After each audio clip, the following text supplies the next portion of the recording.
Most people know her as the Jersey Lily, a clergyman's daughter so lovely she bewitched a future king, the great romance of the Victorian age. But the woman behind that legend was something colder than a love story. She married a man to escape her island, then left him to die penniless in a madhouse.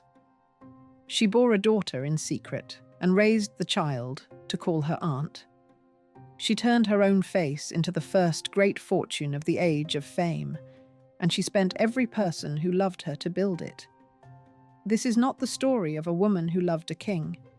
It is the story of how far one woman would go never to be ordinary again, and everyone she buried along the way.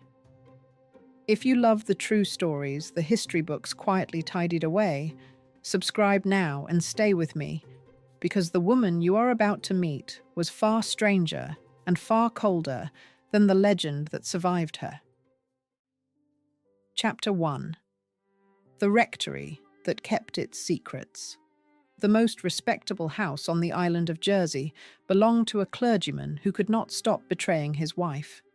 It was the old rectory at St. Saviour, a plain and dignified house of the 1700s, set behind the parish church, where the family name was carved into the stone. And it was here, on the 13th of October, 1853, that a girl was born who would one day be the most photographed woman in the world. They christened her Émilie Charlotte Le Breton. The island would come to call her something else. Her father was the very Reverend William Courbet Le Breton, rector of St. Saviour and Dean of Jersey. He was a tall, handsome, learned man, and to his congregation he was the voice of God on the island. In private, he was something the island whispered about. He had, by the plain account of his own time, an appetite for women that no collar could restrain, and he fathered children on women of his parish whom he would never name. The scandal built slowly, year upon year, until it could not be contained, and in the end his own reputation drove him from the island he was supposed to shepherd. His wife, Emily Davis Le Breton, had been a recognised beauty in her own youth. She left him in 1880. Think about what that house taught a watchful child. The father who preached virtue on a Sunday and practised the opposite through the week. The mother who kept a composed face over a private wound. The whole polished surface of respectability, and beneath it, a truth that everyone sensed and no one said aloud. Lillie Langtry learned the first lesson of her life inside those walls, and she learned it young. A beautiful surface can hide almost anything. A secret, kept well, is a kind of power. She would build an entire life on both. She was the sixth of 7 children, and the only girl, raised among 6 brothers in a house of noise and rough affection. Their names ran Francis, William, Trevor, Maurice, Clement, and the youngest, Reginald. She grew up chasing them across the fields and the shore, climbing where they climbed, riding as hard as they rode. She called them, later, her tomboy days, and said she had shared her brother's outdoor sports in a most boyish fashion. A French governess was brought in to make a lady of her, and was, by family account, quite unable to manage her. So she was handed instead to the tutor who taught her brothers, and given an education wider and firmer than most girls of her rank ever received. She learned Latin and Greek and French. She learned to hold her own in an argument, and she learned, from 6 brothers, exactly how men could be led. By her teens, she was the beauty of the parish, and the island had begun to notice. There is a story, told and retold, that she fell as a girl for a local young man, and that her father took her aside and revealed the boy to be one of his own natural sons, her half-brother, and so the romance was killed. No one names the boy. No one fixes the year. It belongs to the family law rather than the record, and it should be held there. But whether or not it happened, it fits the shape of the house she grew up in, a place where love and secrecy and shame were folded together so tightly that a girl could not always tell one from the other. Consider the smallness of her world. Jersey then was an island of some 55,000 souls, a few miles of parish and coast, closer to the coast of France than to the shores of England. The whole of respectable society could fit in a handful of drawing rooms. For a plain girl, that was safety. For a beautiful, clever, restless one, it was a cage with the sea for bars. She could see the yachts of visiting gentlemen in the harbour at St. Helier, and beyond them the open water, and beyond that a country she had never seen, where a woman with a face like hers might be more than a dean's daughter. She had almost nothing to trade on, no fortune. Her father was a country clergyman, not a rich man, no title, no great connection, no dowry that would turn heads in London. What she had was her face, and the growing understanding that her face was worth something, if only she could carry it to a market large enough to pay for it. The problem was simple and enormous. A young woman of 1870 could not simply leave. She could not travel alone, could not earn, could not choose. She could only marry, and marry well, and hope the man she chose would take her somewhere worth going. So the girl in the rectory began to watch the harbour and the men who sailed into it.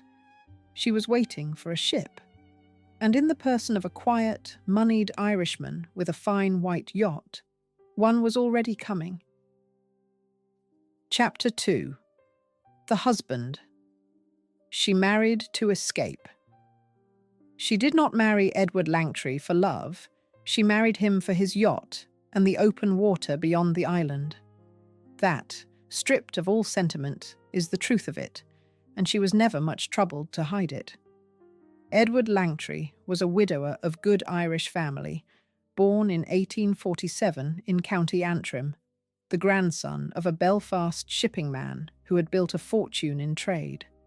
He owned land, some 340 acres of it at Parkgate, and he lived on the income of inherited money without ever having earned a shilling of his own. And he owned the one thing that mattered to a girl staring at the sea: a yacht. She had first seen him through her own family. Edward's first wife had been the sister of the woman who married one of Lillie's brothers, so he drifted into the Le Breton orbit as a grieving relation by marriage, a man of means with nowhere in particular to be. He was quiet, shy, easily led, and he had a schooner called the Red Gauntlet, a graceful vessel of 147 tons that could carry a person clean away from the island. To Lillie, the boat was the man's whole meaning. Years afterward, the plain record put it without mercy.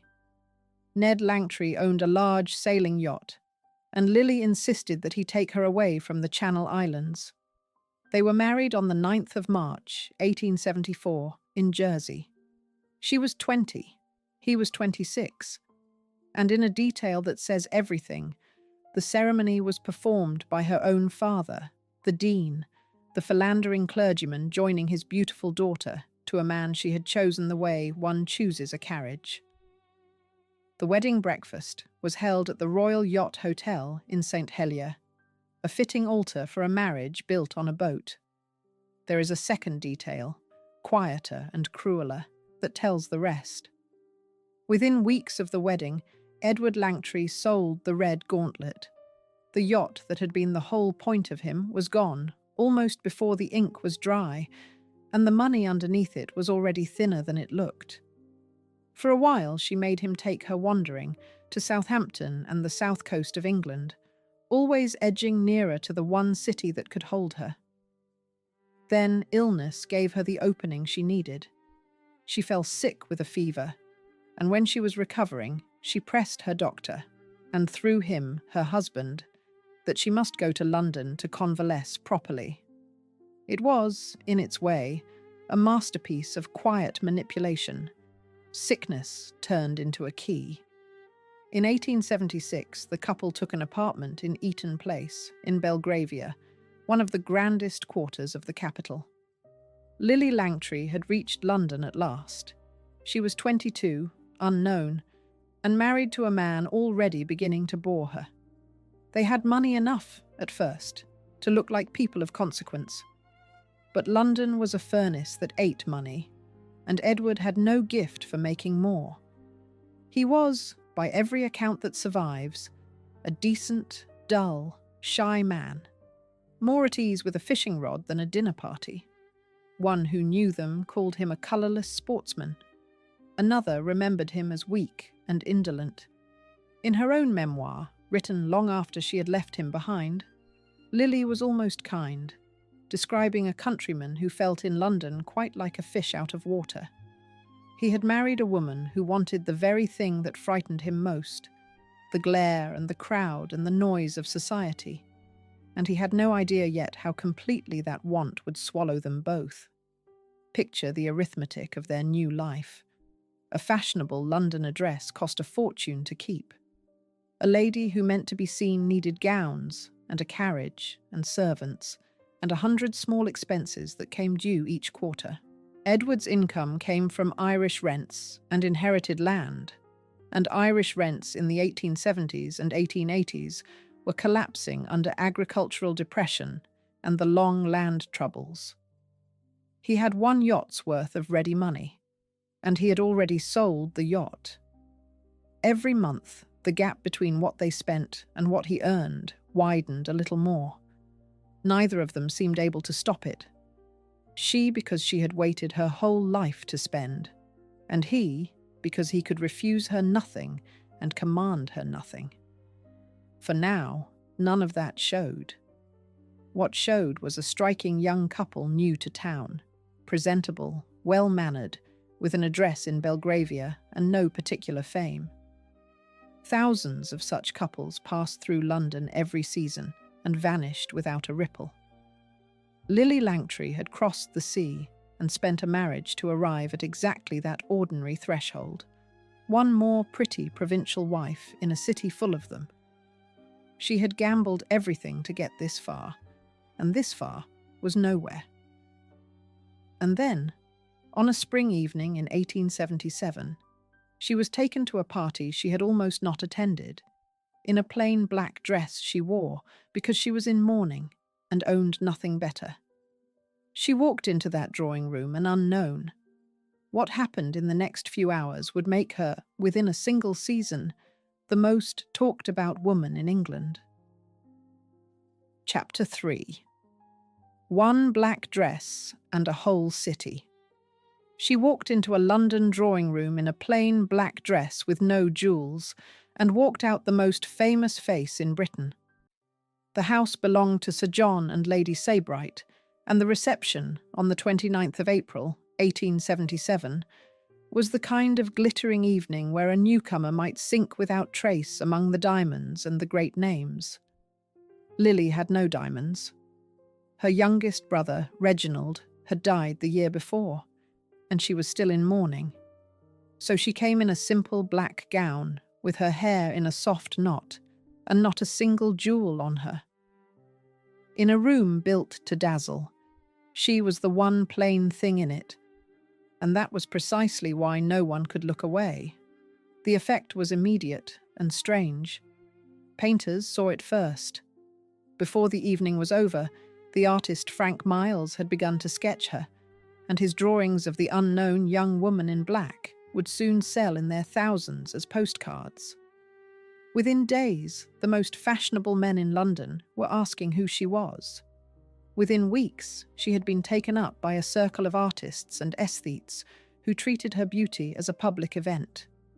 And within a single season, this dean's daughter from a small island, with no money and no name, had become what her age called a professional beauty. It is worth pausing on that phrase, because it explains everything that followed. A professional beauty, a PB as the newspapers wrote it, was something genuinely new in the world, a woman famous purely for how she looked. Cheap photography had just made it possible to reproduce a human face by the thousand, and the studios of London had discovered that pictures of a beautiful woman would sell as fast as they could print them. So the great photographers of the day, the firms of Downey and Lafayette and van der Weyde among them, posed these beauties and sold their portraits in every stationer's window in the country. People who would never meet Lillie Langtry could buy her face for a few pence and prop it on the mantelpiece. She was, in the plainest sense, the first modern celebrity, famous for being famous, her image sold like a commodity, and she was the greatest of them. By 1878, she was called the most advertised beauty in Europe. Crowds gathered in Hyde Park simply to watch her ride, and admirers stood on the iron chairs and the park benches to see over the heads of the mob when word spread that she was coming down Rotten Row. Hostesses fought to have her, because a professional beauty in the room was said to be worth 100 paying guests. The single black dress became a legend of its own. Lord Randolph Churchill wrote of a most beautiful creature, quite unknown, very poor, and, he had heard, the owner of but one black dress. Whether she truly owned only one is a good story more than a fact. But the black was real, and she understood its power. And when the moment was right, she switched with equal drama to white and let the contrast do its work. Then the painters made her immortal. In the summer of 1878, John Everett Millais, one of the most celebrated artists in Britain, and, like her, a child of Jersey, exhibited his portrait of her at the Royal Academy. He called it a Jersey lily. The crowds who pressed forward to see it were so thick that the picture had to be roped off and a policeman set to guard it. Millais is said to have called her the most beautiful woman in the world, and here the story folds a small, perfect irony into itself, one worth remembering as this whole tale unfolds. The flower she holds in the painting, called a Jersey lily, is not a Jersey lily at all. None could be found during the sittings, so the painter used a Guernsey lily instead. The most famous image of her, the one that fixed her name forever, was built on the wrong flower. A manufactured picture, taken as the truth. It is the shape of her whole life in a single canvas. She sat for others too, for Edward Poynter and Edward Burne-Jones, for George Frederick Watts, and for the great James McNeill Whistler. The National Portrait Gallery in London holds 65 images of her to this day. She had become, in under 2 years, the most reproduced face in the country, and she had done it with nothing but the way she looked and an unerring instinct for how to be seen. But fame of that kind is a strange and dangerous currency. It brought no income of its own, not yet. It cost a fortune to sustain, in gowns and carriages and appearances, and it drew the eyes of powerful men, the most powerful of all being a bored and pleasure-loving prince who was accustomed to having whatever caught his eye. Lillie Langtry had made herself the most desired woman in England. She was about to learn what happened to a woman when the heir to the throne decided he desired her. Chapter 4. The Prince Who Made Her Famous. When the future king arranged to be seated beside her, he did not just take a mistress, he made her a national event. His name was Albert Edward, Prince of Wales, the eldest son of Queen Victoria and the heir to the throne, a man the whole country would one day know as King Edward VII. In the spring of 1877, he was 35 years old, married, restless, and bored, presiding over the fastest and most pleasure-loving circle in England. And he had heard, as everyone had heard, about the beautiful unknown in the black dress. They met on the 24th of May, 1877, at a supper given by the Arctic explorer Sir Allen Young. It was no accident of the seating plan. The prince had arranged to be placed next to her, and his wife, Princess Alexandra, was away in Athens visiting her brother, the king of the Greeks. Lillie was 23. The heir to the throne of the largest empire on earth had decided he wished to know her, and in the world she had climbed into, that wish had the force of a command. From that supper, by the common account, an affair began that would run from late 1877 to the summer of 1880. To understand what that meant, you have to understand the world he brought her into. The circle around the Prince of Wales, the set that gathered at Marlborough House in London and at the great country houses on the racing weekends, was the most glamorous and the most dangerous company in England. It was a world of enormous wealth, long dinners, high play at cards, and discreet adultery conducted by rules everyone understood and no one wrote down. To be admitted to it was to be lifted clean out of ordinary life. And Lillie was not merely admitted. For a time, she was its brightest ornament, the woman the heir to the throne wished to see, and the whole set arranged itself around his wish. What made this different from the prince's many other liaisons was that he did not hide it. He carried her openly through the great houses and the racecourses of England. He was seen with her at Ascot in 1878, when she was at the very height of her fame and beauty, and the crowds followed her everywhere she went. Most astonishing of all, Princess Alexandra herself accepted the situation and received Lillie at Marlborough House. To be received, there was to be admitted to the innermost circle of the land. A dean's daughter from Jersey, with no fortune and a bankrupt husband, was dining in the house of the future king, welcomed by his wife. The fame it created is hard to overstate, and the numbers give the measure of it. Her photographs were selling by the thousand in every corner of the country, printed by the great studios of the day, the firms of Downey and Lafayette and Van der Weyden among them. The National Portrait Gallery in London holds 65 images of her even now. A single beauty, like her in a drawing room, was reckoned worth 100 paying guests. People who would never come within a mile of Marlborough House could buy her face for a few pence and set it on the mantel beside the Queen's. She had become, in the space of a single year, more talked about than the monarch herself, and the engine of it all was the favour of one bored and powerful man. The mania went further than photographs. Women copied the way she wore her hair, twisting it low at the back of the neck in what the papers christened the Langtry knot. They copied her clothes, her bearing, the very tilt of her head. Shopkeepers put her name to soaps and scents and hats to make them sell. A whole small industry grew up around a single face, and the face belonged to a woman who, only 3 years before, had been an unknown wife newly landed from Jersey with a bankrupt husband and one black dress. Nothing quite like it had happened before, because the machinery that made it possible, the cheap photograph and the illustrated paper, had only just been invented. Lillie Langtry was the first person to be famous in the way the modern world understands the word, and she wore it as though she had been born to it. This is the moment the legend rests on, the making of the first openly acknowledged royal mistress of the modern age, and it demands a careful eye. Much of the most romantic detail, the whispered devotion, the drama of her presentation at court, survives chiefly in Lillie's own memoir, written near the end of her life, half a century after the events. And her memoir cannot be trusted as history.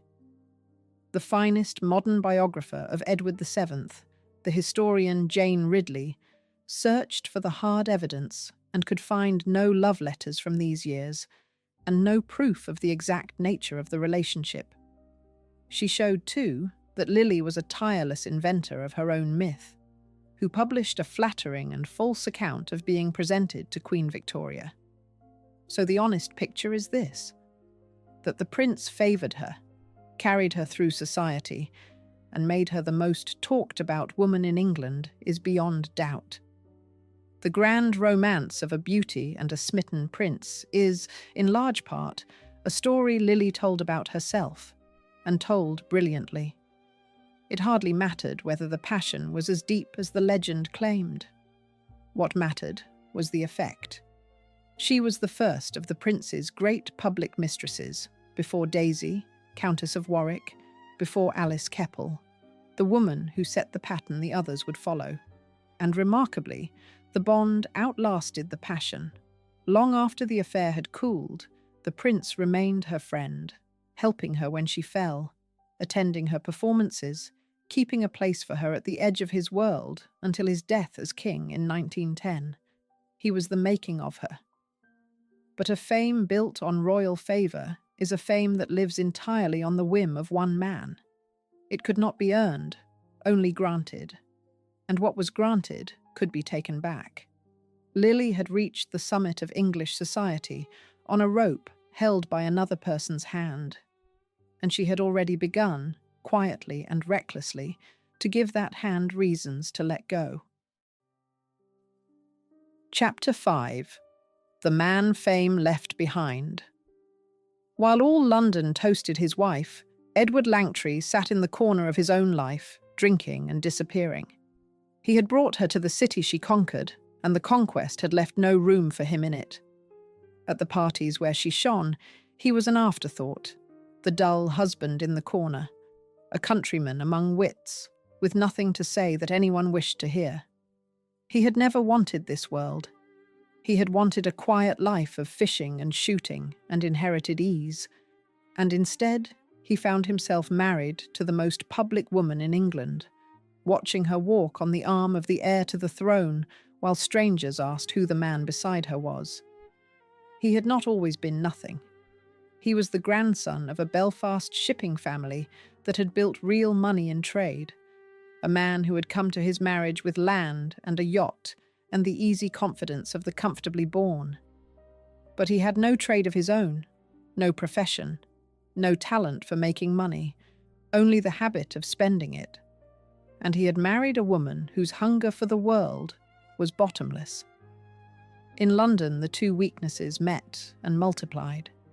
She wanted everything the city could show, and he could deny her nothing and command her nothing.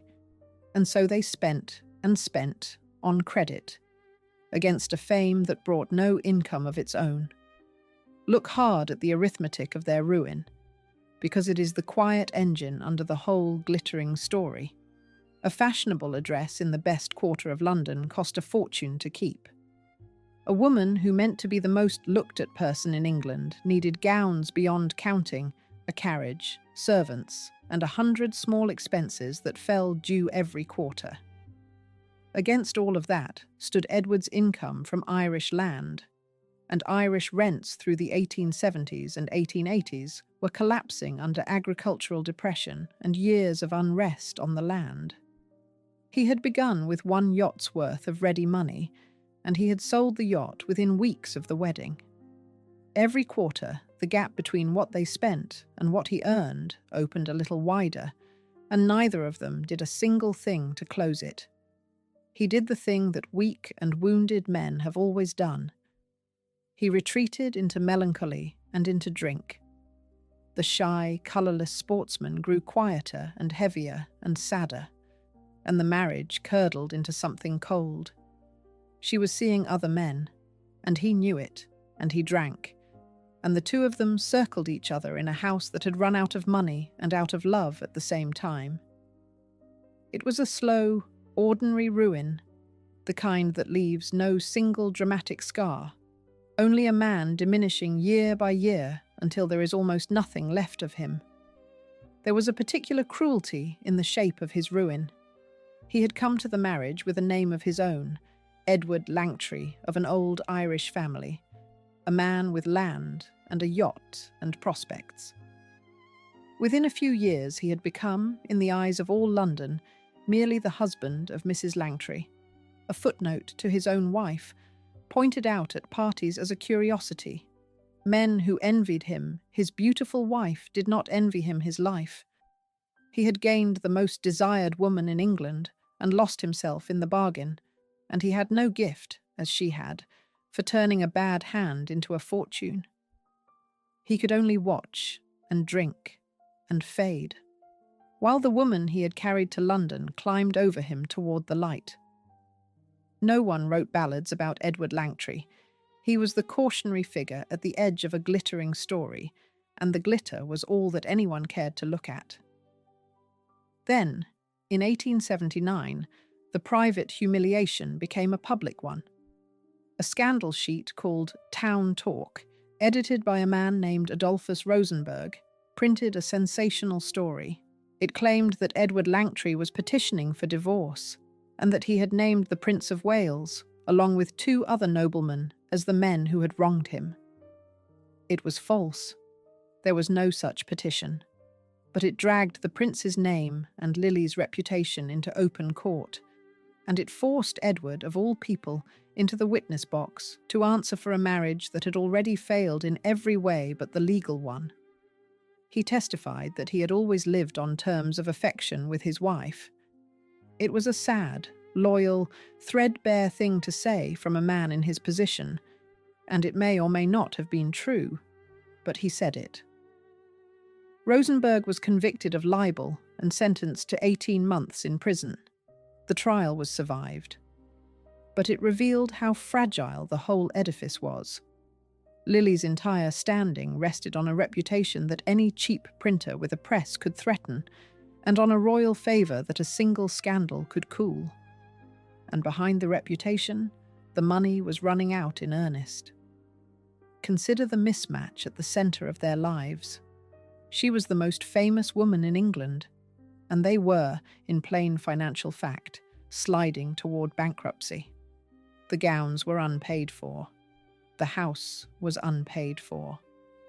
The tradesmen were beginning to lose patience, and tradesmen lose patience fastest with people they suspect are about to fall. For a time, the royal connection held the creditors at bay, because no shopkeeper wishes to be the one who dunned the friend of the Prince of Wales.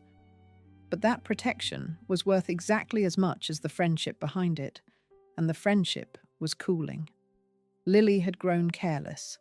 She had taken lovers where she pleased, chased scandal that touched even the prince, and behaved as though the spotlight would never move. She was about to discover that it moves the instant you give it a reason, and she had been handing it reasons for 2 years. And for Edward Langtry, the road from here ran only downward, toward a pauper's ward in a distant asylum, and the exact measure of what it cost to love Lillie Langtry. She was already, in 1879, carrying a secret that would need a great deal of hiding. Chapter 6. The Lovers. No one could count. The public believed there was one prince, when in truth there was a second prince, an earl, and a childhood friend from home. The great romance the newspapers sold was a tidy thing, a beauty and her royal admirer. The truth of Lillie Langtry's private life in these years was anything but tidy. She had learned, in her father's rectory, that a person could keep several truths going at once behind a single calm face, and she practiced the art now on a scale that would have destroyed a less careful woman.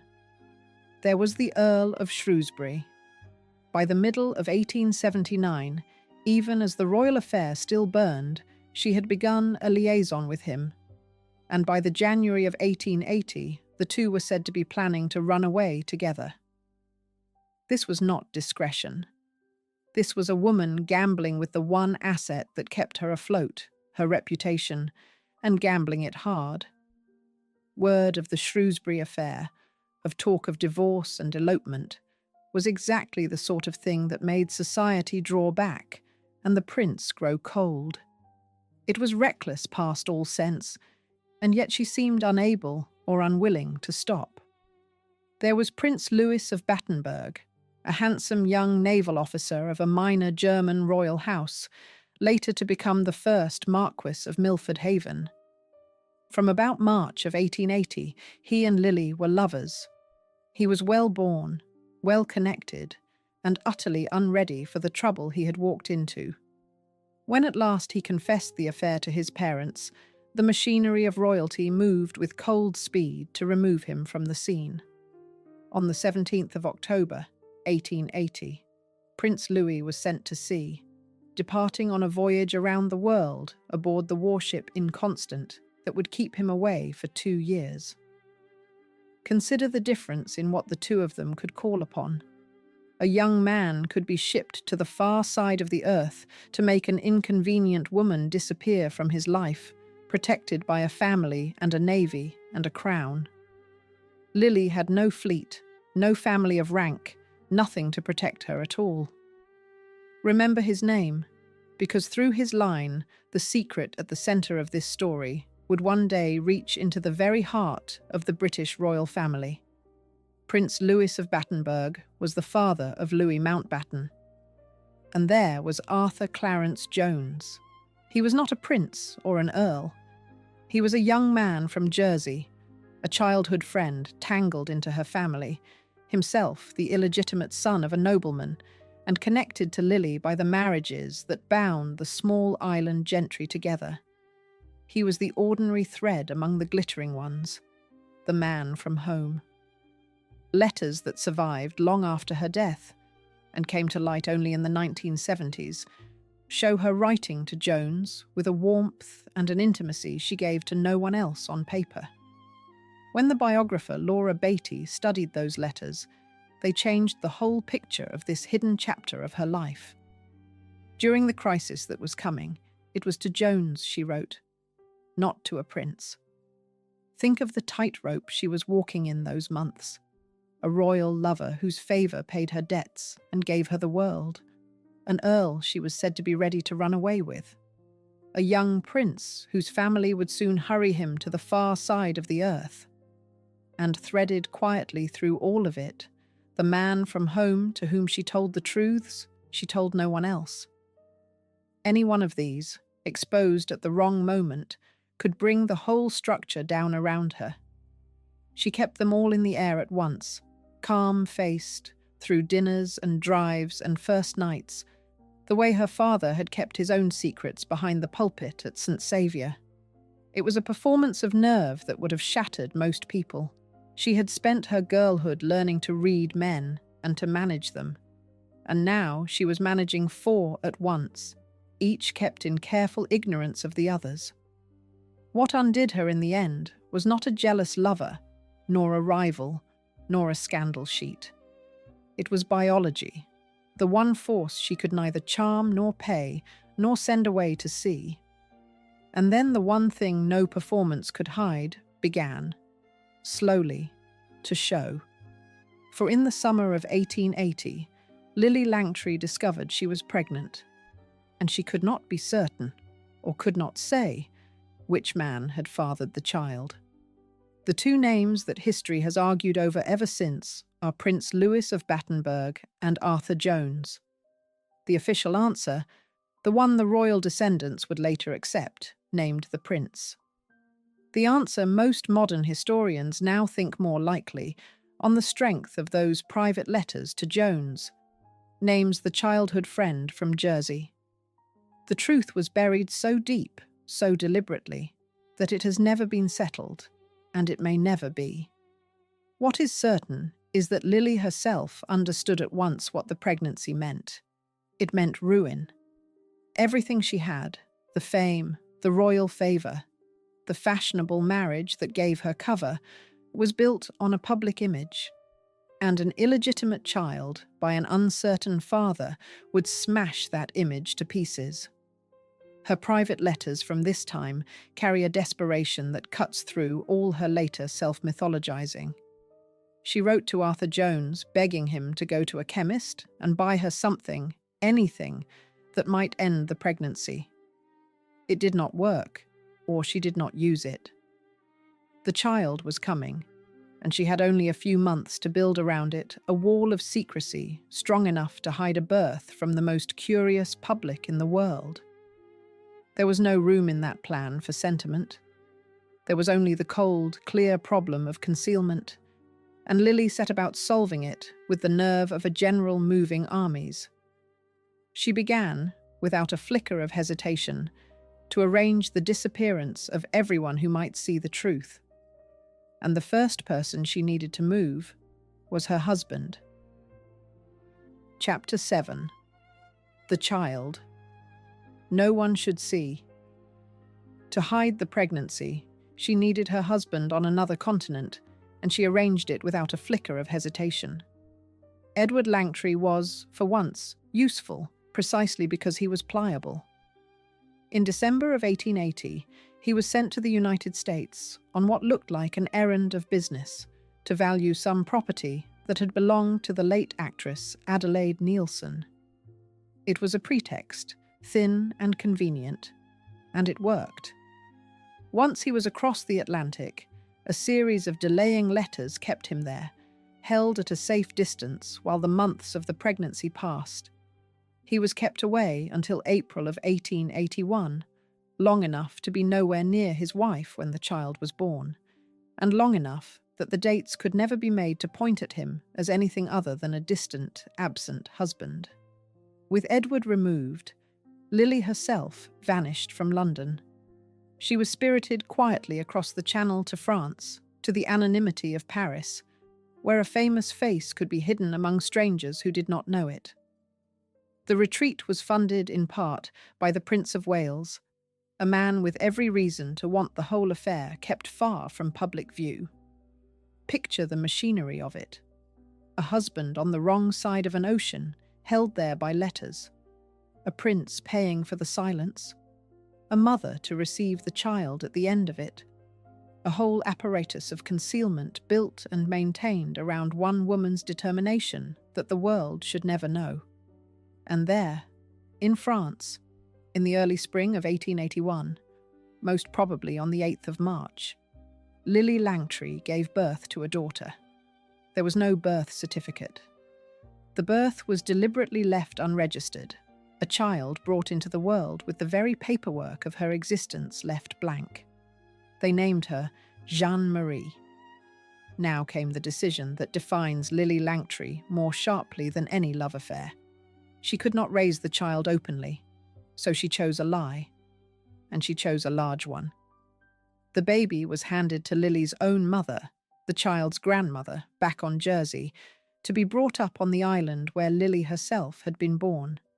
And Jeanne Marie was raised to believe that Lillie was not her mother at all, but her aunt.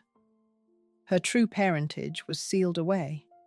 She was told that her father was Edward Langtry, the absent husband, a man she would never meet, and she grew up an ordinary girl on a quiet island, loved by the woman she thought was her grandmother, visited now and then by the glamorous, distant aunt who was in truth her mother. For the child, those early years on Jersey were, by all accounts, happy enough. She had the island Lillie had fled, the same fields and the same grey sea, a grandmother who loved her, and no notion at all that the pretty aunt who swept in from London with gifts and left again was the mother who had borne her. The lie was kind, in its way, a soft childhood built on a hard untruth. But a lie of that size does not stay buried forever. It waits. It waited, in this case 20 years, growing quietly beneath the surface of an ordinary girlhood, until the day it would rise and take from Lillie the one thing she had never learned how to keep. Sit with the coldness of that arrangement, because the film must not soften it. This was not a moment of panic, a secret kept in the heat of a single crisis. It was a plan, sustained for years, maintained through visit after visit, a mother looking at her own daughter and letting the child call her aunt. Every birthday, every visit home, every letter, was a small act of the same long deception. Lillie had weighed the truth of her child against the survival of her fame, and the fame had won. She had done to Jeanne Marie exactly what her own father had done in the rectory at St. Saviour, folded a child into a lie about who she really was, and let her grow up inside it. The rectory that kept its secrets had taught its lesson well. The daughter of the dean who would not name his children had become a mother who would not name herself. It is worth saying plainly what that arrangement meant in practice. A newborn given away, a grandmother enlisted to raise her, a husband kept first in the dark and then in the wrong country, a prince quietly paying the bills. And at the centre of it, a young woman of 27, fitting every piece into place with a steadiness that ought to unsettle us, because she was not a monster, only a person who had decided, once and for all, that her own survival mattered more than anyone else's truth. The cost of that choice would not come due for 20 years. When it did, it would be the deepest wound of Lillie's life, and the one piece of the reckoning she could never buy or charm her way out of. But that was far off. For now, the secret held. The public saw only that Lillie Langtry had been unwell and had gone abroad to recover, and had come back thinner and quieter, and, if anything, more interesting than before. The wall of secrecy had held. The child was hidden. The husband was managed. The truth was buried on a small island in the sea, and she had every reason to believe it would stay there. She had proved, if only to herself, that there was almost no truth she could not bury if she bent her whole will to it. It was the most dangerous thing a person can ever learn about themselves, and she had learned it young. The rectory had made a pupil worthy of the master. But something else had happened while she was hidden away in France, something she could not manage or charm or arrange. The spotlight had moved. The prince's favour, the debts, the Shrewsbury scandal, the long recklessness, had finally caught up with her all at once. She came back to London in 1881 to find that the golden world which had lifted her up was pulling its doors shut, one after another, in her face. Everything she had gambled was about to be called in, and Lillie Langtry, ruined, disgraced, and secretly a mother, was about to make the most surprising decision of her entire life. Chapter 8. The year everything was sold. In a single year, the favour, the money, and the illusion all collapsed, and the creditors came for what was left. The year was 1880, and it fell on her from every direction at once. The Shrewsbury scandal had made her name a byword for recklessness. The whispers of a secret pregnancy were spreading through the very drawing rooms that had lionised her. And the Prince of Wales, who had lifted her to the height of society, allowed his favour to cool as the trouble gathered around her. When royal warmth withdrew, the protection it had given withdrew with it, and the people she owed money to stopped waiting to be paid. The reckoning was brutal and public. In October of 1880, Lillie Langtry was forced to sell her possessions to raise the money to settle her debts. The gowns, the furniture, the small treasures of a fashionable life, all of it went, sold off to keep her husband from being dragged into the bankruptcy court. Think of the fall in that image.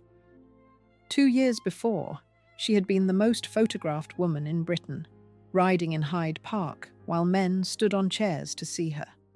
Now her belongings were being valued and carried away by strangers, and she was scraping together every pound she could find to avoid the final humiliation of a public bankruptcy. The famous face was still famous. It was simply broke, and she was carrying, through the worst of it, the heaviest secret of all. Remember what else was happening in that same year of 1880. She was pregnant. She was arranging to send her husband across an ocean.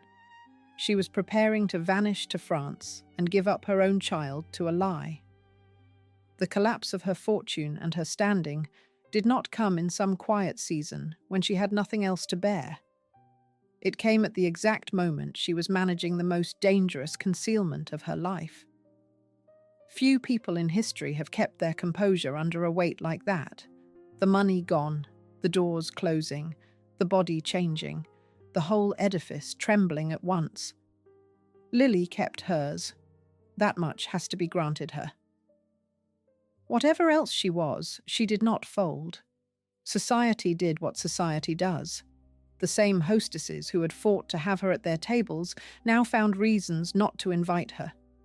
Doors that had opened at a word closed just as quickly. She had been received at Marlborough House by the wife of the future king, and now she was a woman whom respectable people were careful to be seen keeping at arm's length. The rise had taken 2 years. The fall took a matter of months. This is the pattern of her whole life in miniature. The dizzying climb and the sudden drop. The crowd that adores and the crowd that turns. And a woman in the middle of it refusing, always refusing, to sink quietly out of view. The sale itself was a kind of public theatre, the sort the age relished. The possessions of the famous Mrs. Langtry, the gowns and the trinkets and the furnishings of her fashionable life, passing under the hammer for strangers to pick over. People who had never been asked to her table could now buy a piece of her, just as they had once bought her photograph, only this time the pieces were real. It was humiliation dressed up as commerce, and she endured it because there was no other way through. Every pound raised was a pound that kept Edward out of the bankruptcy court and kept her own name, just barely, on the right side of respectable ruin. She had come to London with nothing and made herself the most famous woman in it, and now she stood among the wreckage of that fame and began, quietly, to plan the next impossible climb. It was the same nerve that had carried her off Jersey in the first place, and it had not deserted her yet. One thread of luck, or of old affection, remained. The Prince of Wales, whatever the truth of their romance had been, did not abandon her entirely when she fell. Where he might have cut her dead, he instead did what he could to help her find her feet again.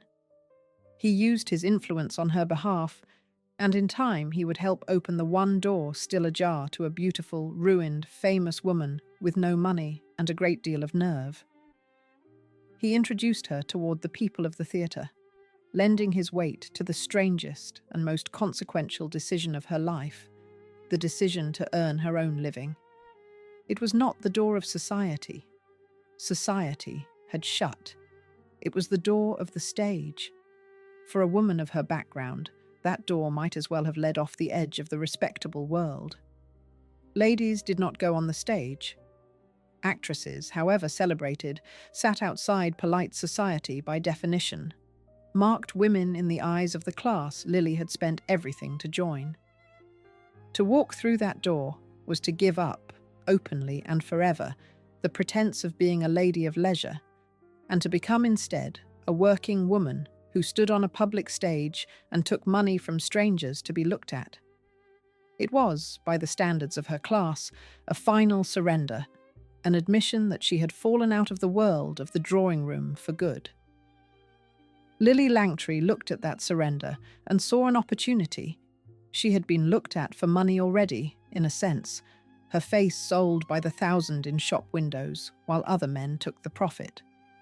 Now she was ruined, and the ordinary avenues were closed, and the one thing she still owned outright was the thing that had made her famous in the first place. If the whole country would pay to see her face, then the whole country could pay her directly, and she would keep the money herself. Where another woman would have retreated to the country in disgrace and disappeared, Lillie squared her shoulders and prepared to do the unthinkable. She would turn her ruin into a profession, and in doing so, she would invent, more or less single-handed, a modern kind of career. Chapter 9. The Scandal That Turned Professional. No lady of her rank had ever done it, so she did the unthinkable and walked onto a public stage for money. She had help in the leap, and it came from the most brilliant and outrageous man in London. Oscar Wilde, then a young apostle of the aesthetic movement, had made Lillie a kind of high priestess of beauty, and he and his circle worshipped her openly. Wilde was said to carry a single Lillie through the streets in her honour. He wrote of her, praised her, built her into the living symbol of the beautiful, and it was Wilde and the aesthetes who urged her toward the stage, who told her that the face all England adored could fill a theatre as easily as it filled a shop window. She believed them because it was the only hope she had left. She began carefully.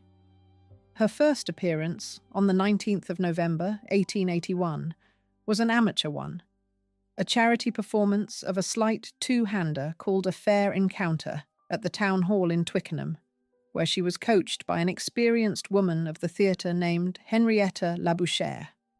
It was a test, a toe placed in the water.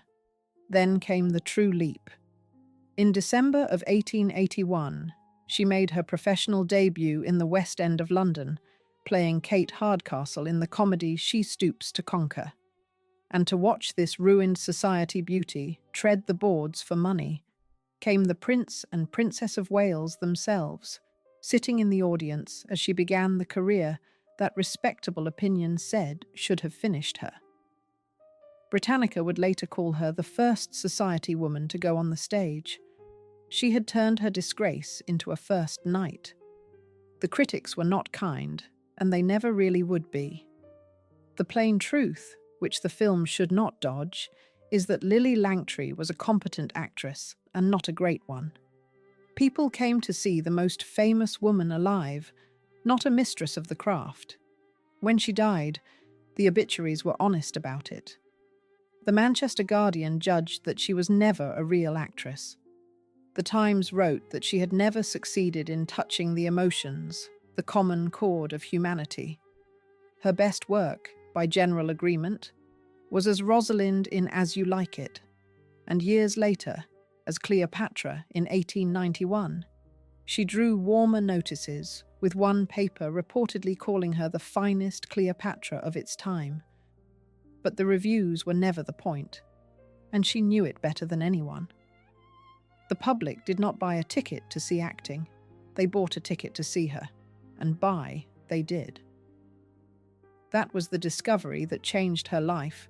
Her name on a playbill filled seats regardless of what the critics wrote, and seats filled meant money, real money, earned by her own effort and paid to her own hand. Weigh what that meant for a woman of her time. She had spent her whole life so far depending on men, a father for a home, a husband for an escape, a prince for a place in the world, and every one of those supports had proved a rope in another person's hand. Now, for the first time, she was earning. The woman whose furniture had been auctioned in 1880 was, within a year or two, a woman with an income of her own and the beginnings of a fortune she controlled herself. It was a transformation as complete as any in the story of her age, the fallen mistress remade as a working professional who answered to no man for her living. There is something almost admirable in it, and the film should let the audience feel that, even as it remembers the husband drinking himself down and the daughter growing up inside a lie. This was a woman the world had built every wall it could against. She could not inherit, could not easily divorce, could not own a racehorse in her own name, could not enter the professions, could not vote. And she had found, in the one talent the world could not take from her, a way to turn all of that around and make herself free and rich on her own terms. That she did it by selling the very thing that had ruined her, her scandalous fame, only makes it sharper.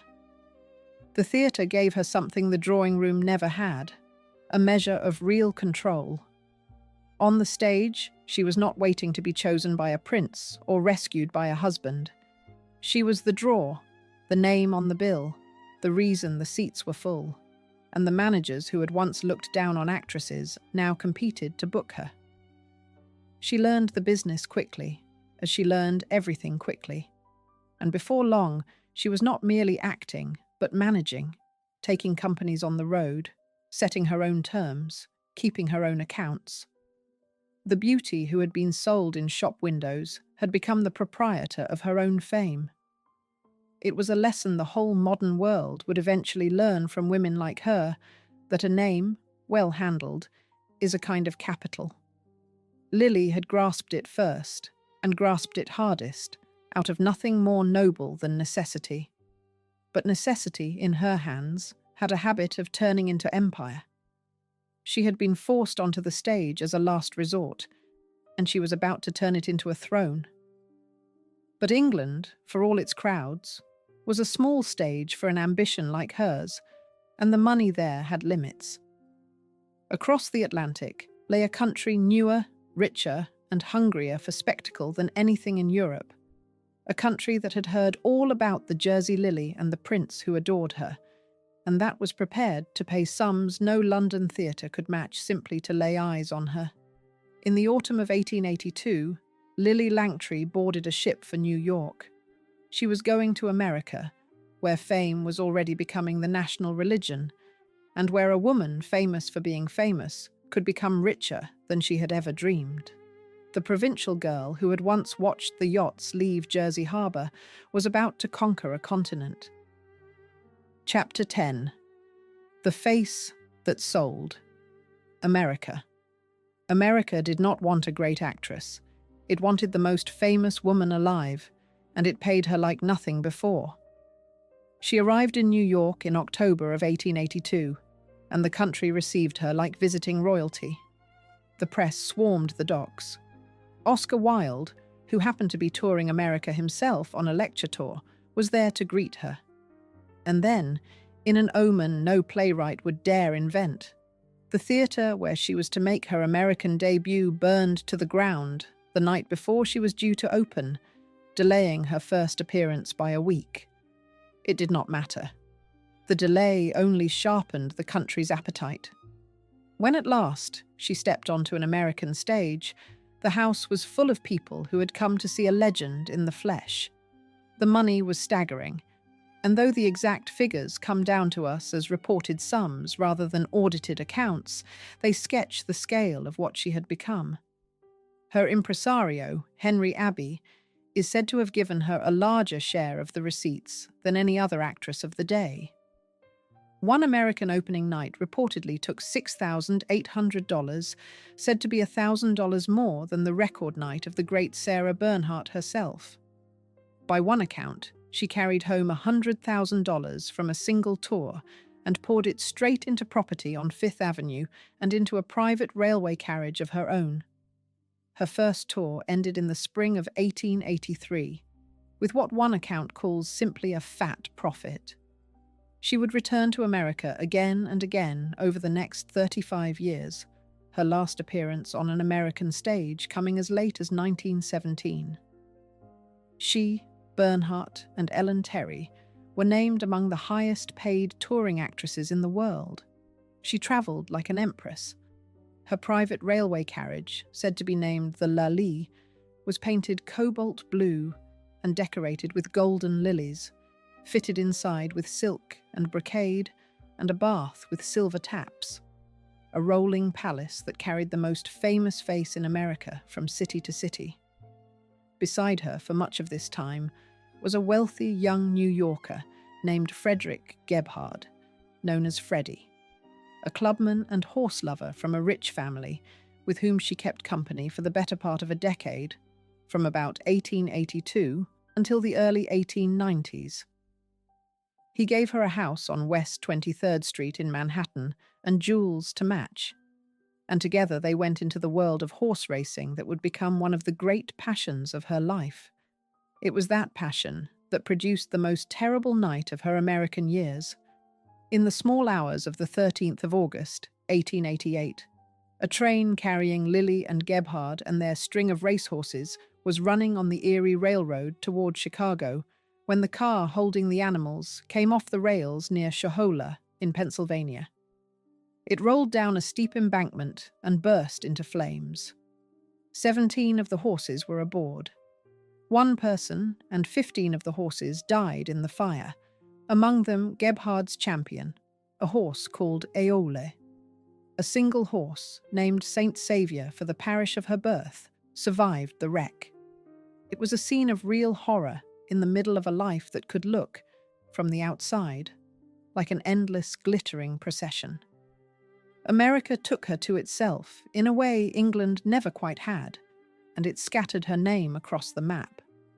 Out in the far west of Texas, a rough frontier justice named Roy Bean, who styled himself the law west of the Pecos, fell so completely under the spell of her photograph that he named his saloon the Jersey Lily in her honor, and the little settlement that grew up around it took the name Langtry too.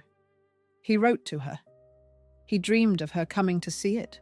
She did come at last, though only after his death, to visit the desert town that carried her name and the bar that had been raised to a face its owner had never seen in the flesh.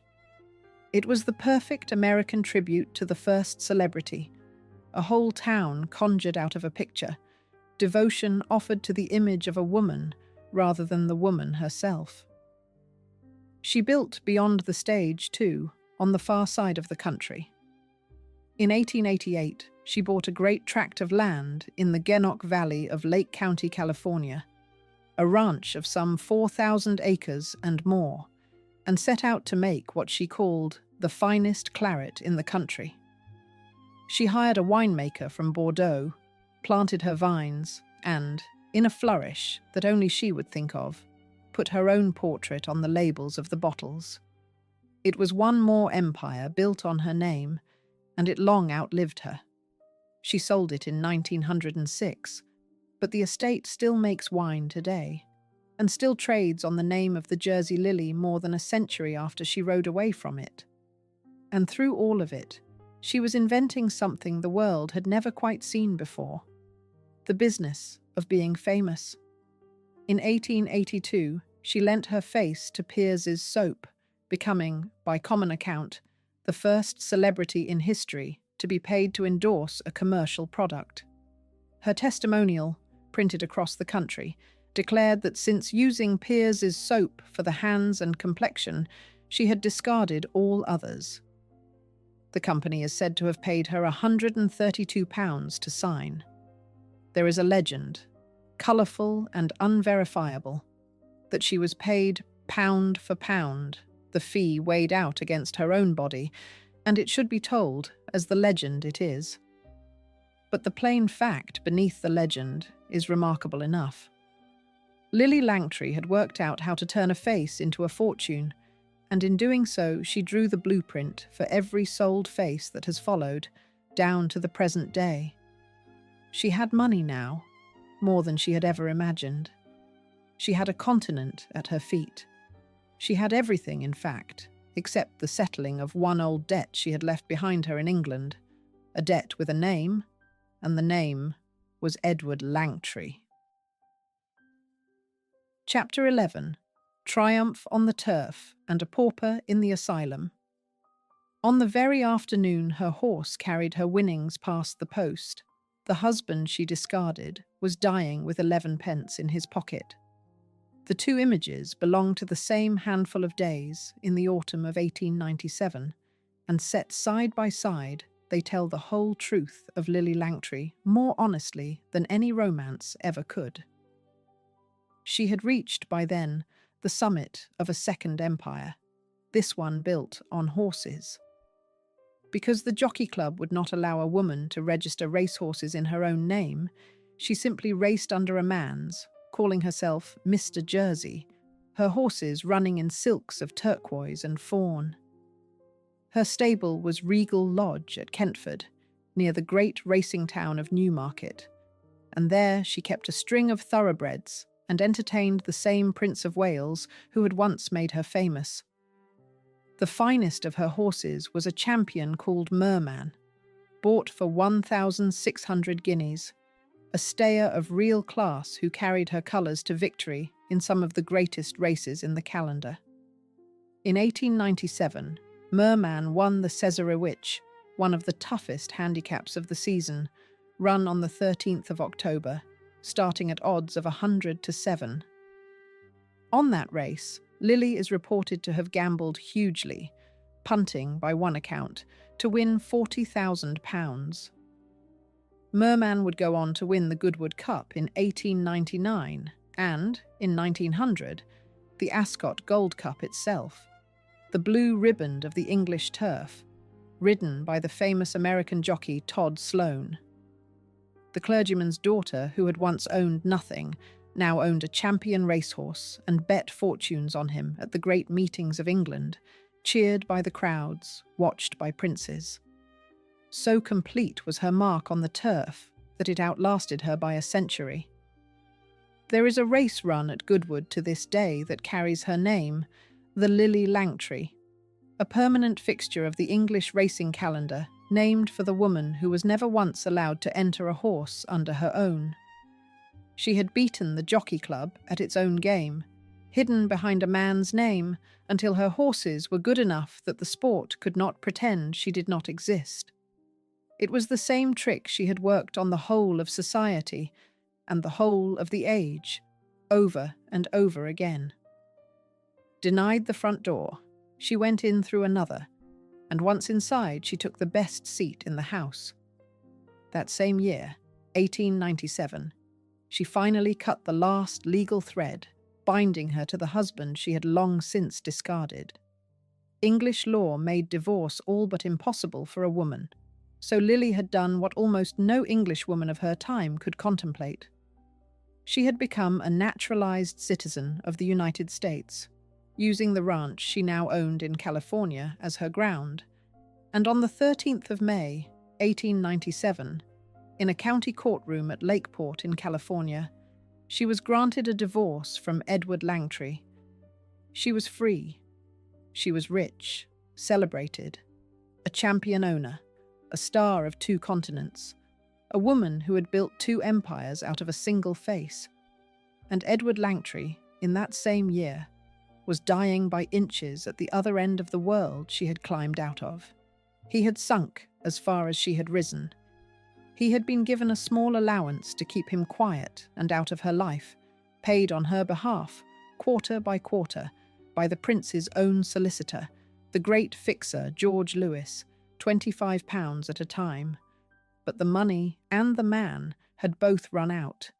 In the autumn of 1897, he was crossing by steamer from Belfast toward Liverpool when he fell and struck his head. On the 3rd of October, he was found dazed and wandering on the platform at Crewe railway station, carrying in his pockets the sum of 11 halfpenny in coppers, the whole of the fortune left to the man who had once owned land and a yacht and a good Irish name. He was taken to the Cheshire County Lunatic Asylum at Upton, near Chester, and there, in the middle of that same October, most probably on the 15th, only days after Merman thundered home in the Cesarewitch, and only months after the divorce set her free, Edward Langtry died of a hemorrhage of the brain, the injury from his fall. He was buried in Overley Cemetery at Chester. Lillie did not come. She sent a wreath, and she sent money. Here is the sentence to hold on to, because it is the coldest and truest thing she ever said. Writing later, in a private letter of condolence to another widow, Lillie remarked that she too had lost a husband, but that, alas, it had been no great loss. She had married him to escape an island, used him to reach a city, sent him across an ocean to hide a child, paid him to stay out of her life, divorced him from another continent, and buried him without attending. And in the end, she summed the whole of him up as no great loss. This is the thesis of her entire life, laid bare in a single line. She spent people the way she spent money, freely, cleverly, and without ever quite counting what she had thrown away. Set the 2 ledgers side by side, one last time. On the one side, a champion horse, a fortune won on a single race, a courtroom that made her free, the cheers of Newmarket and Goodwood and Ascot. On the other, a man found wandering and broken on a railway platform with 11 to his name, dying alone in a public asylum, buried by strangers, while his wife sent flowers she did not follow. That is the true shape of Lillie Langtry's triumph. It was real, and it was total, and it was built on the ruin of the people who had loved her. Edward was the first great expense. He would not be the last, for the child she had hidden on Jersey was growing into a woman now, and the day was coming when Jeanne Marie would learn exactly what her mother had done, and present the bill in the one currency Lillie could not pay. Chapter 12. A title and separate roofs. At 45, she married a man of 28, and on their wedding day her horse won a cup, while her marriage quietly went nowhere. The man was Hugo Gerald de Barth, the son of a baronet, born in 1871, some 18 years younger than the bride. They were married on the 27th of July, 1899, at St. Saviour's Church on Jersey, the very parish where she had been born and christened almost half a century before. It was a small and secretive affair. The only guest present, apart from the officials, was Jeanne Marie, the daughter the world still believed to be her niece, standing witness at a wedding built, like the first one, on convenience rather than love. The symbolism of the day was almost too neat. While Lillie stood in the little Jersey church marrying a man young enough to be her son, her champion merman was carrying her colours to victory in the Goodwood Cup, one of the grand prizes of the racing year. The horse triumphed. The marriage barely began. Within months of the wedding, Hugo went off to fight in the war in South Africa, volunteering for the front while his new wife returned to her theatres and her horses, and the couple settled almost at once into a life of comfortable distance.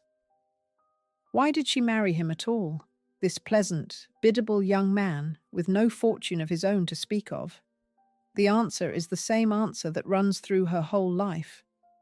He offered her something she had wanted since she was a girl in the rectory, a title. His father was a baronet, and one day Hugo would inherit that rank, and his wife would rise with him.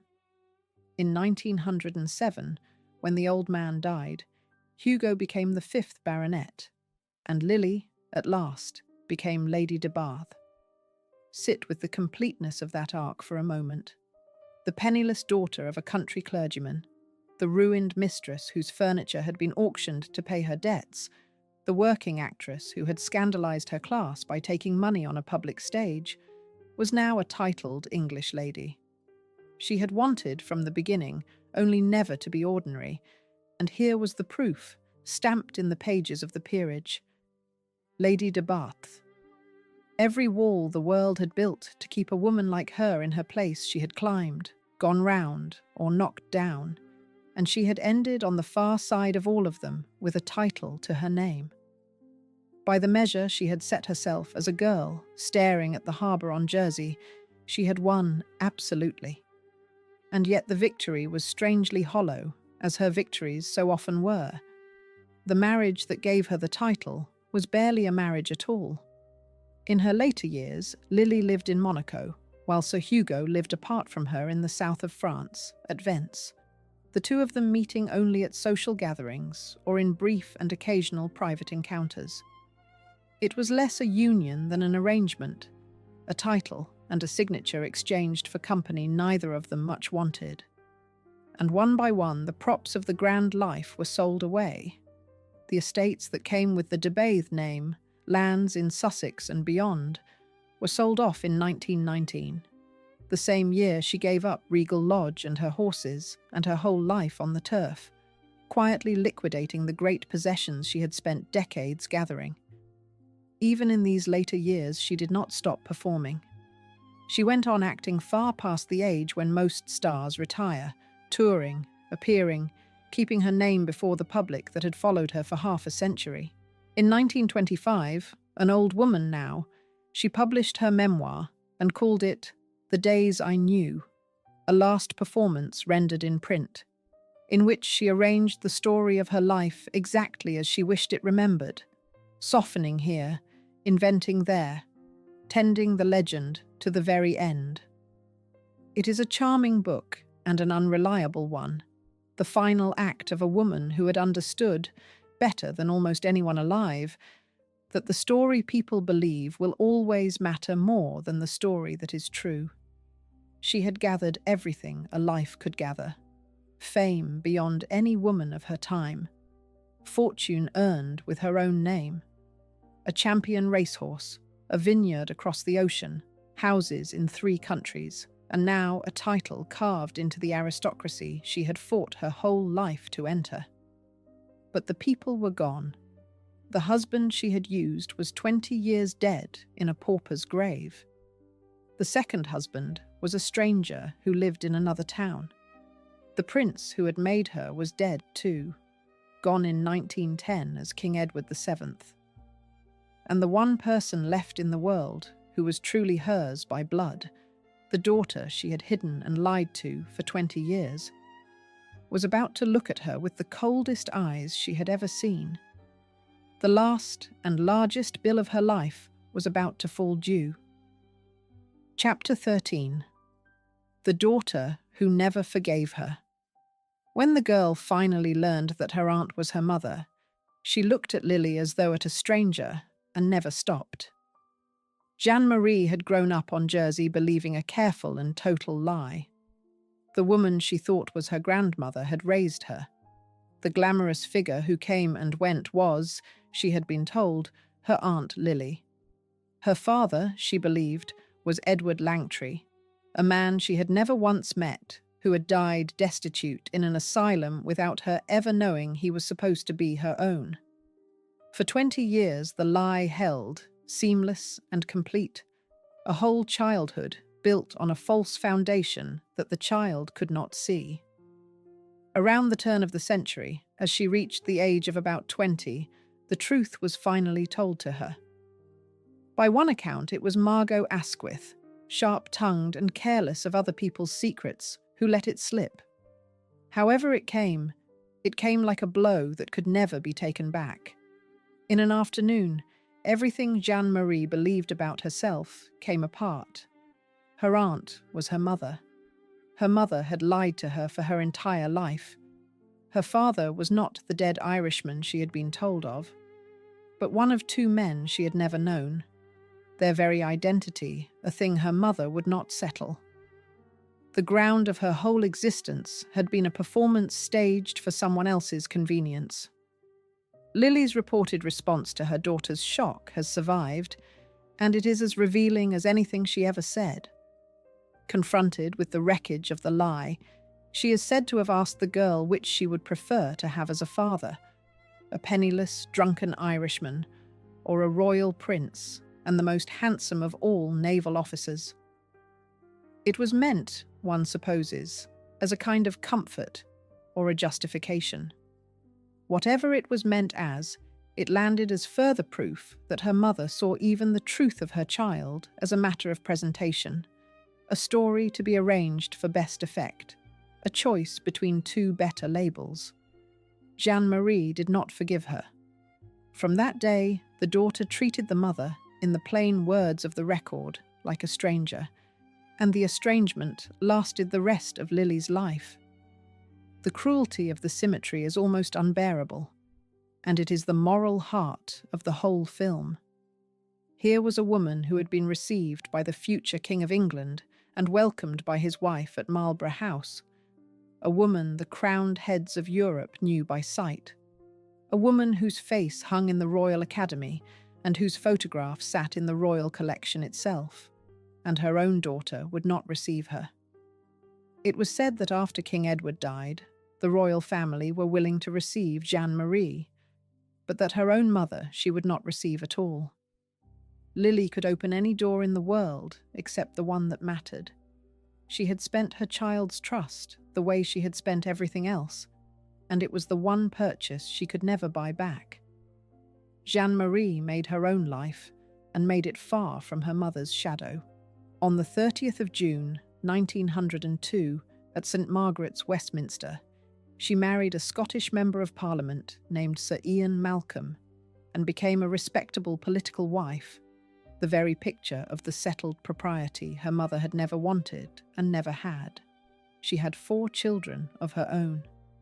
And here the buried secret sends up one last, strange shoot into the modern world. If the father Lillie named was the true one, then Jeanne Marie was the daughter of Prince Louis of Battenberg, which tied the hidden child of the Jersey Lillie directly into the innermost circle of the royal family, half-sister to the man the world would know as Louis Mountbatten. And 2 generations on, one of Lillie's own granddaughters, Mary Malcolm, would become one of the first 2 women ever to announce on BBC television. The face of the first mass celebrity of the 1870s looked out again, through her own bloodline, from the first flickering television screens of the 20th century. There is a lesson in that estrangement that the whole story has been building toward. Lillie Langtry could conquer anything that beauty, nerve, or money could conquer. She had conquered society, the stage, 2 countries, and the turf. But the one thing she wanted at the very end, the love and the presence of her own child, could not be seized or charmed or bought. It could only be earned, slowly, over years, by honesty. And honesty was the single currency she had never learned how to spend. She had taught her daughter, without ever meaning to, the exact lesson her own father had taught her in the rectory, that the people closest to you are the ones most easily deceived. Jeanne Marie had simply learned it too well ever to trust her mother again. But Lillie would not live to see that. She was an old woman now, titled and rich and famous and profoundly alone, estranged from the only child she had, widowed in all but name by a husband who lived in another town. The last act of her long performance was about to close, not in London or New York or on any stage, but in a quiet villa above the sea, far from the island where it had all begun. Chapter 14. The most famous face and no one beside it. She died at dawn in a villa above Monte Carlo, attended by a paid companion, and asked to be carried home to Jersey. Her last years were spent in Monaco, at a house she called the Villa Lillis, the Villa of the Lily, the flower that had followed her since the day Millet painted the wrong one into her portrait. She gambled at the tables of Monte Carlo, where a good deal of the fortune she had built with her own face slipped quietly away into the long nights. Her closest companion at the end was not a husband or a lover or a child, but a woman named Mathilde Marie Piat, an employee, the person who was simply there. On the 12th of February, 1929, at the age of 75, Lillie Langtry died of pneumonia as the sun came up over the Mediterranean. She had asked to go home. Her wish was to be buried on Jersey, in the family tomb at St. Saviour's Church, beside the parents whose rectory had shaped her. Winter storms delayed the crossing, so that her body waited before it could be brought over the water. At last, she was carried home by steamer, over the sea to the island she had spent her whole youth trying to leave, and laid to rest on the 23rd of February, 1929, in the churchyard of the parish where she had been born. The most travelled, most photographed, most talked about woman of her age had come home at last to the small stone church a few steps from the house where she had begun, and there, in a plain family grave, the great performance ended. There was, even at the very end, one last crowd. The people of Jersey had not forgotten their most famous daughter, and they turned out in the February cold to watch her come home, lining the way as her coffin was carried up from the harbour to the little church at St. Saviour. The island that had once been too small to hold her had waited 50 years to have her back, and now it took her in for good. She was laid in the tomb beside the parents whose rectory had made her, the philandering dean and the beauty who left him, the 2 people who had first taught her how a respectable surface could hide almost anything at all. The circle of her life closed exactly where it had opened, a few steps from the house where a watchful girl had once decided she would not stay ordinary. Consider what the world made of her, and what she truly cost. Oscar Wilde, at the height of her fame, had declared that he would rather have discovered Mrs. Langtry than have discovered America. It was a glittering compliment, the kind the age loved to lay at her feet. But turn it over, and it reads differently, because everything discovered by Lillie Langtry was, in the end, used and spent. The husband who took her off the island died penniless and mad. The lovers were managed and discarded. The daughter was hidden, lied to, and lost forever. The face that all the world discovered was sold to the whole world, and it left the woman behind it, at the very last, with a paid companion for company and a fortune gambled away in the Monte Carlo dark. She spent people the way she spent money, and by the end, the account was empty on both sides. And yet, what she built did not die with her.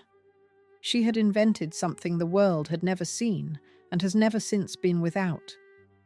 She was the first modern celebrity, the first person to turn a face into a fortune, the first to be paid to sell a name, the direct ancestor of every manufactured, marketed, sold image that has followed her down the centuries since. The wine ranch she planted in California still bears her name and pours its bottles today. Her portrait, holding the wrong lily, still hangs in the museum on Jersey, and the myths still cluster around her, including one she would have loved. To this day, a seaside villa in the south of England sells itself as the love nest a king built for his mistress, the very stones supposedly raised for Lillie Langtry. In truth, the house was built by a stranger she never knew, a woman of exactly her own initials, and joined to Lillie's name only by a legend invented long after both of them were dead. Even now, the manufactured story outsells the truth. That, more than anything, is her fitting monument, a life of invented images crowned at the last by an image someone else invented for her. In the end, the story returns to where it began, to a girl in a plain black dress with no jewels, watching the yachts leave the harbour on a small island, certain of only one thing, that she would not stay ordinary. She got everything she reached for.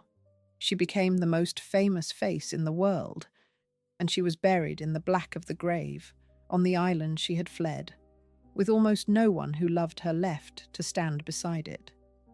She had wanted so desperately to be more than a dean's daughter on a small island, and she had crossed the whole world to prove it, and the world had crossed her name off, one door at a time, until only the small stone church remained. The surface had held to the very end. There had simply never been very much underneath it to hold.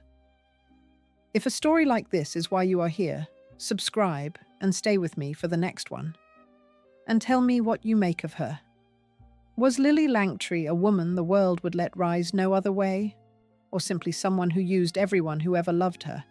And where in the world are you watching from tonight?